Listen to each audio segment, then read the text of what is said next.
This is the JAFO Report.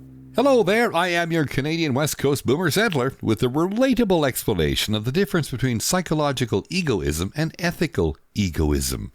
And let's keep this plain and human. Psychological egoism says people act out of self-interest all the time, even when they look generous.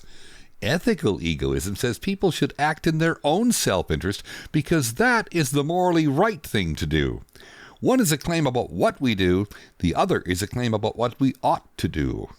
Now, life on the West Coast teaches you that people can be wonderfully helpful and deeply protective, all at the same time.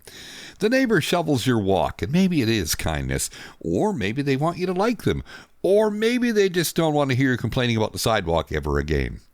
According to the Stanford Encyclopedia of Philosophy, psychological egoism is a descriptive theory, while ethical egoism is a normative one. That, my friends, is philosopher speak for this is how humans behave versus this is how humans should behave. The good news is that self-interest is not automatically evil. Sometimes it keeps you alive, employed, and out of pointless trouble. A little ego can help set boundaries, ask for a fair wage, or choose not to be everybody's unpaid emotional support goose.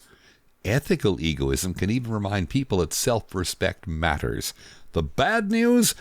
Well, we turn self-interest into a religion. We get into a society of tiny private kingdoms, each one convinced it is the main character. That can lead to greed, short tempers, lousy public policy, and the kind of I got mine thinking that leaves the rest of us standing in the rain with a broken umbrella. Psychological egoism can also become a lazy excuse. I only helped because I had to. Well, maybe, but that does not prove all human goodness is a costume. There's also an Indigenous component here, and it matters. Many Indigenous worldviews in what is now Canada emphasize responsibility, reciprocity, and the health of the whole community at land, not just the isolated self. That perspective pushes back hard against the notion that the individual is the only unit that counts. It reminds us that we're not just consumers wandering through a big personal shopping mall.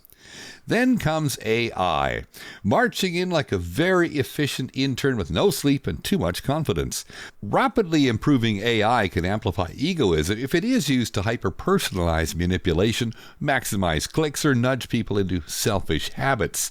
But it could also support the better angels of our nature by reducing drudge work, improving access, and helping people make more thoughtful choices. The machine itself will not be moral. The people steering it will be, with any luck.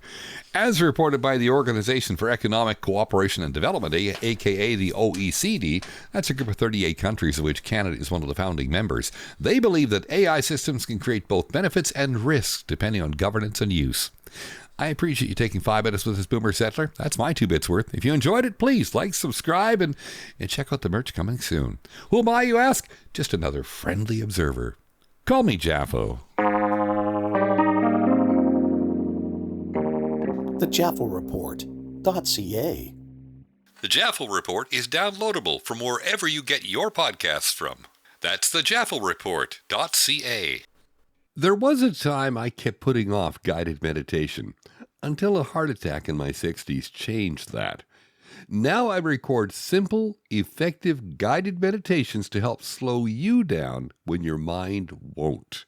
Come on over to babblingbrook.life. That's babblingbrook.life.